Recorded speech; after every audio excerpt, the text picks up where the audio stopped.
Hey, this is Matt once again with the back to that video. This is a paid request for Edward. Thank you so much for that. I apologize for the lateness. I'm trying to get these reviews out as soon as I can, but I do apologize for the lateness of it. That's why I'm trying to get 3 or 4 videos a day out for you guys so you don't have to wait too long. So, sincerely, I am sorry about that. But thank you, Edward. I really appreciate all your generosity. Thank you for that. And for those interested in requesting any type of videos, random topic, tier list, ranking, movie news, movie review, re-review, episode review, topic, video game playthrough for an hour or full playthrough, whatever the case. PayPal is usually the best bet. There's also my Patreon and CashApp. People have asked about those. Links are down below in the info box. And will get to it as soon as I can. Thank you. So, Edward wanted me to look a bit more into Static Shock, this time Season 2, Episode 1 and 2. Now, Episode 1 started with a bit of a bang, I gotta admit, because it's called The Big Leagues for a reason. Because you have this one, what they call Bane Baby, I didn't want to say mutants, but in a way they're mutants of this world where humans have been turned into these either creatures or superpower beings. I'm sorry, I don't like the term Bane Babies. I still think it's a weird term, but it is what it is. And it's someone called Ferret who's got this big nose. I thought it was kind of interesting that he keeps, like, describing what he's smelling. And then the reveal is he's smelling Static Shock. And I'm like, okay, I thought that was kind of clever where, like, what the hell is he doing? Oh, he's familiar with the guy's sense, so he's describing what that is. I don't know. I didn't see that coming. I thought that was kind of a good way to, it was a different way. It was a different way to reintroduce the hero for the new season. So Static Shock is chasing the guy until someone from the sewer has these balloons. And he's wondering what the hell's going on. And it's a balloon bomb. Blows him back. You hear a bit of a laughter. Trying to find out Joker, voiced by Mark Hamill, is in... I didn't realize it was called Dakota. But yeah, the place they're at is Dakota. And apparently Joker is scaring up some young recruits to join him and rob banks and get money and do more crimes. So he gets the guy who uses fire, the guy who uses these like projectiles out of his hands, he could cut stuff. The woman that's kind of like Hawk Girl type of the bird lady thing. I forget their names. I'm bad with names. And now this this ferret guy, he's like I can't deal with Joker. Listen, thanks for the offer, but I gotta leave. Granted, I don't know what the hell all he could do. What, sniff things well? Okay, good, he can sniff things well. Unless you're... maybe if he stored cocaine. If he stored, like, Scarface's cocaine and then went into this hyper violent state of shock and awe and fear and pain, then maybe that would work, that big schnoz. But, it's a kid show, so it's not that. But Joker's like, okay, you can leave, but then gives him a bit of the laughing gas. And they're using fire trucks to steal stuff and rob stuff.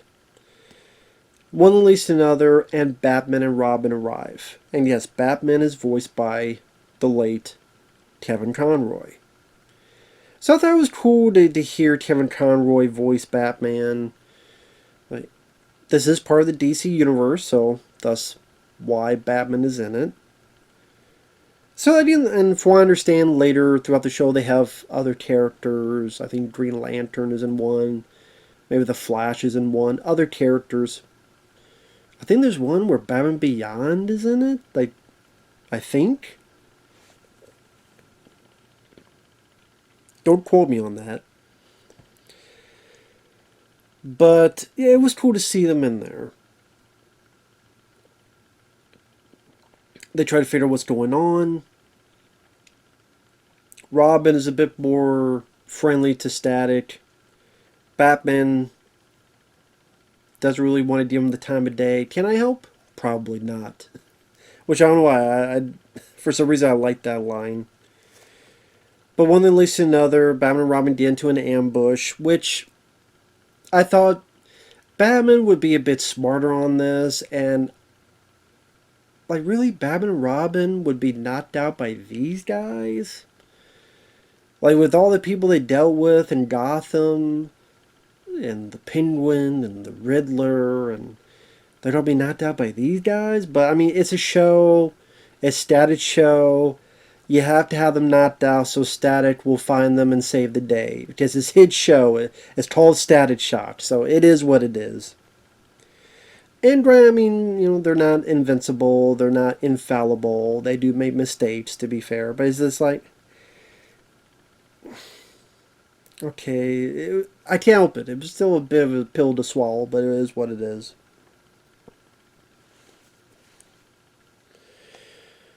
I thought it was interesting that when Static found the bat plane, he got in and his buddy's trying to tell him how to use it. Oh, there's a tracking device. How you know? Oh, you know, I watch sci-fi shows. So Static tries to do his Captain Kirk impression. Now, they don't say Star Trek and they don't say Kirk, but I could tell that's what he was doing with the cadence. Let's go. Like, I just see what he was doing, and I like Phil Lamar as a voice actor. May not be my favorite role of his. I would say I prefer stuff like Samurai Jack. But I'm Static Shock is growing a bit on me in terms of a character. You know, the more episodes I watch, you know, his heart's in the right place. He means to do well. You know, it's not going to be my favorite character ever, but you know, as is, I've seen much, much worse, and I think it helps with episodes that we saw of the last of season 1, where he's dealing with the death of his mom, where he's got to go give a speech at, I don't know if you want to call her wake, or however you want to put it. You know, that helps endear the character as well, so. Of course, he saves the two, they get in a bit of a battle. I do like that Batman takes out 2 of the villain's characters. One guy just hits straight up in the face with a roundhouse kick. The other, he fires his Batarang to explode this extinguisher to take out Hot Streak. That was the name of the fire guy. And of course, Static, he gets his moment to shine, stopping Joker. I did like the bit where, okay, you think Batman's going to fall for the buzzer shocker thing, but then Joker realizes something ain't right, and he looks and it's Static Shock. He's like, oh, that was really cool. Let's see how you liked it. And then shots Joker, and then Batman goes, not bad. I thought that fit enough with the character. It didn't seem too out of character for Batman to say that, at least for me. Even when Static says, hey, you know, if you're ever around, if you need help, let me know. He's like, maybe. But anyway, it's kind of saying, maybe we'll be back in another episode. I don't know if they ever are. If you're a big Static Shock guy, you let me know. But yeah, it was cool. Like, Mark Hamill is a stupid person in real life. Just take one look at his Twitter feed and you'll know how stupid he is. And I don't like him as a person. But he's a good voice actor. He does do a great job as Joker. So it was great to see him in this. Kevin Conroy, may he rest in peace. Love seeing him as Batman, hearing him as Batman, so it was great to see him here. Robin, never been a Robin fan, but I could deal with him here. He was fine, he was tolerable. Didn't mind the action bits in the finale. Episode went at a good pace. Overall, I thought it was a nice way to open up the season. And they brought the big guns, Batman, Robin, and Joker, so. Definitely wanted to open with a bit of an impression, so to speak, which I can understand and appreciate. Episode 2 was okay. pretty much his buddy, his sidekick Richie. He wants to be a hero too. And there are times I swear his buddy gets in these mood swings. There's one or two episodes in season one that it felt like he just got into his time of the month. Like, does he? You sure you're a guy, dude? Do you have a time of the month? You getting cramps? You leaking blood? You need a tampon? Like, sometimes you have these time of the month mood swings. I don't know, dude. I don't know, but he's having one here. So one day there's this old man that he helps, shakes his hand, feels a bit of a buzz, like, what's going on?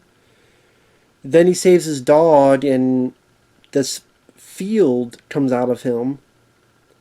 And they're testing it, and he's flying it, and he's having a whole ball and fun. Then it dissipates, and he falls, and Static has to save him. And he loses his powers.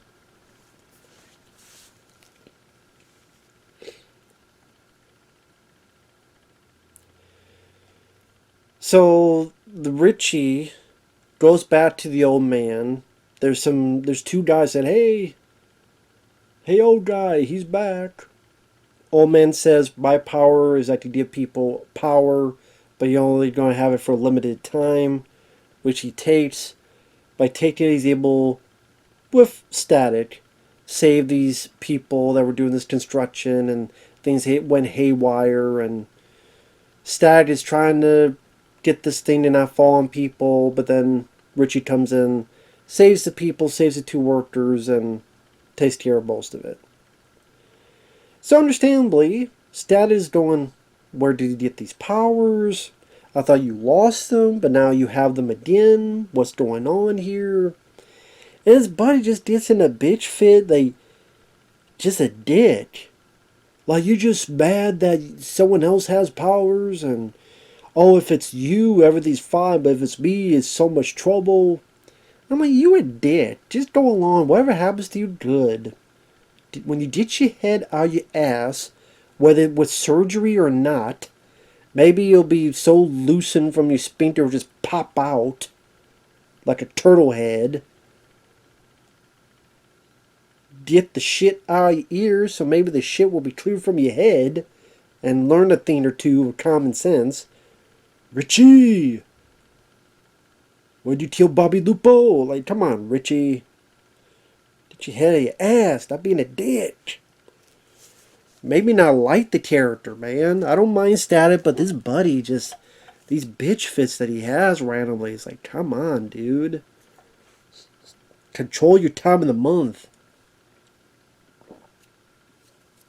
Or something, man. Maybe that's just me. I know. Well, hey, friends sometimes fight. They don't always get along, but it's always like him starting it. It's him starting the damn fights, it seems.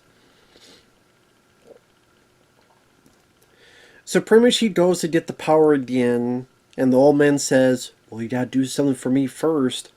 And I'm trying to listen to that, and I'm seeing the way he's dressed. I'm like, oh, he don't say suck my dick. You gotta do something for me first. He's a dirty old man. He's dressed like, a dirty pervert, ready to go into the old movie theater to watch the porn film. But do something for me. Yeah, you hungry? You want a cop meat sandwich? Of course, it's not that. This is a kid show. But I'm just saying, if this was a different show, it would have been a different. Probably would have been a different offer. But here, it's you gotta rob a place. So he like goes along with it enough to get to the place, but then when he gets there, he's like, "Wait a minute." Granted, he does say, "I don't know why I took it this far." Shoots the windows so the alarm goes off. They try to beat him, but Static comes in and takes care of business. It beats the other two guys with powers. They confront the old man. Of course, you gotta give Richie something to... what's the word I'm thinking of? To redeem himself. So the old man zaps a bit of Static's energy. He's pretty much knocked out. And Richie just uses a bit of dodging and swinging a mean stick or whatever it was, pipe, whatever the hell it was, and until he defeats the old man. And then, of course, Static and Richie are friends again. They start playing some arcade games, and everything's hunky-dory. So I do like the idea of Richie getting powers. I figured that was something that was going to happen eventually. Of course, it would only last for one episode. So I didn't mind that. I don't know who the guy who voiced the old man. I don't have my... It took me a bit to look it up. I forgot to look it up. But he sounded familiar, and I didn't mind his voice performance. I didn't mind. The other two bad guys, they were there. Just a bit of superpowered henchmen. Static takes care of them fairly easily. Of course, I figured he would have to redeem himself, so you gotta find a way to get Static out of the picture. Thus, Richie would be the one to... So I'm fine that they did that, as opposed to him doing nothing and just things are back to fine square one. But yeah, it's just... I thought they could have handled the whole Richie being pissed. And literally at one point shooting at Static. I thought they could have handled that a bit different, or a bit better written, or not as typical, not as cliche. You're just jealous and all that. I'm like, dude. Or if not jealous, oh, you think you know better? It's like, come on, dude, shut up, dude. Like, what are you doing? Stop being a bitch. So, I mean, it wasn't my favorite episode, but it was okay. It was alright. It was there. It was there. Definitely would say I liked the first episode more, but it's not really fair because it got Batman and Joker and stuff in it. But with that said, not a bad start to the season. Thanks for watching. Take care. Thanks once again, Edward, and we'll see you guys later. Bye-bye for now.